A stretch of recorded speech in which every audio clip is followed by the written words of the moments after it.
কে মারে উঁকি ঝুঁকি তৃণমূলে আসার? বিজেপির ভরাডুবি হবে এবার। বিজেপির সাংসদ সংখ্যা আরও কমতে চলেছে। ইন্ডিয়া জোটের সদস্যের সংখ্যা কি আরও বাড়তে চলেছে? শুরু হয়েছে তুমুল চর্চা। বিজেপির 3 সাংসদ উঁকি ঝুঁকি মারা শুরু করেছেন বিরোধী ইন্ডিয়া জোটে যোগ দেওয়ার জন্য। এমন দাবি করেছেন রাজ্যসভার তৃণমূল সাংসদ সাকেত গোখলে। এমনই একটা চমক দিয়ে আপাতত জোর চর্চা রাজনীতির আঙিনায়। এই বিষয়টা এক্স হ্যান্ডেলে পোস্ট করে জানিয়েছেন তিনি। তারপরই কার্যত টলে উঠেছে রাজনীতির পরিসর। সাকেত গোখলে বলেছেন, এখন বিজেপির সাংসদ সংখ্যা 240, ইন্ডিয়ার সাংসদ সংখ্যা 237। মানে 3 জন যদি এখন বিজেপিকে পরিত্যাগ করেন, তাহলে বিজেপির সাংসদ সংখ্যা কমে দাঁড়াবে 237-এ।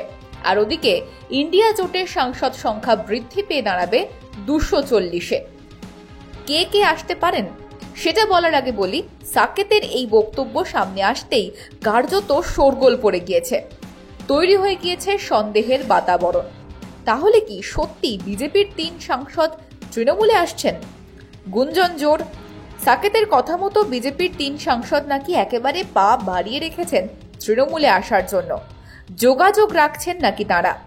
তার মানে যে কোনো দিন এই সম্ভাবনা দেখা যেতে পারে যে বিজেপির আসন সংখ্যা কমে গেল আর ইন্ডিয়া জোটের আসন সংখ্যা বৃদ্ধি পেল। তাহলে প্রশ্ন, বিজেপির যে 3 সাংসদ তৃণমূলে আসার কথা ভাবছেন, তাঁরা যোগাযোগ কিভাবে করলেন? জানা যাচ্ছে যে অভিষেক বন্দ্যোপাধ্যায় যখন দিল্লিতে ছিলেন, জাতীয় রাজনীতির আলোচনার কেন্দ্রবিন্দু হয়ে উঠেছেন, ঠিক তখন বিজেপির 3 সাংসদের তৃণমূলে আসা নিয়ে জল্পনার পারদ চড়ে। তবে বিজেপির পারফরমেন্স নিয়ে বিজেপির অন্দরে ক্ষোভের বাতাবরণ এমনিই তৈরি হয়েছে।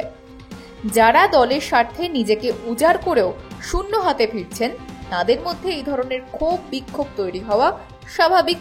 বিজেপি থেকে তৃণমূলে কামব্যাকের উদাহরণ আগেও আমরা দেখেছি। 2021 সালে বিধানসভা ভোটের পর তৃণমূলের হাত ধরেছিলেন বাবুল সুপ্রিয়।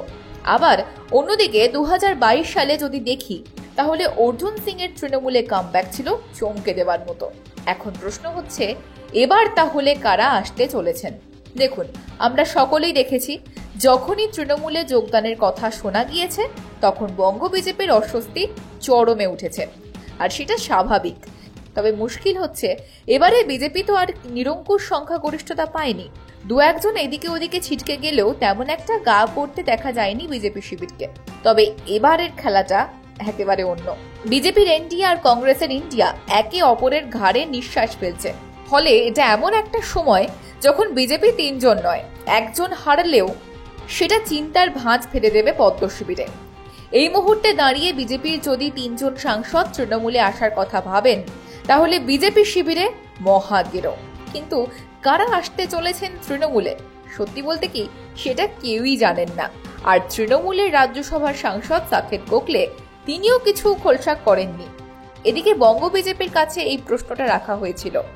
আলিপুরদুয়ার থেকে বিজেপির টিকিটে জয়ী মনোজ টিগ্গা এই বিষয়ে কড়া প্রতিক্রিয়া দেখিয়েছেন। তিনি বলেছেন, স্বপ্ন অনেকেই দেখতে পারেন, কিন্তু এমন সম্ভাবনা হাওয়ায় উড়িয়ে দিয়েছেন তিনি। এখন এই দলের প্রার্থী ওই দলে যাওয়া বা ওই দলের প্রার্থী এই দলে আসার ঘটনা নতুন কিছু নয়। তাহলে সেটা সত্যি হতে চলেছে নাকি? তার উত্তর সময় দেবে। তবে আপনারা কি মনে করেন সেটা জানান কমেন্ট বক্সে। সঙ্গে থাকুন, দেখতে থাকুন বিজনেস প্রাইম নিউজ। জীবন হোক অর্থবহ।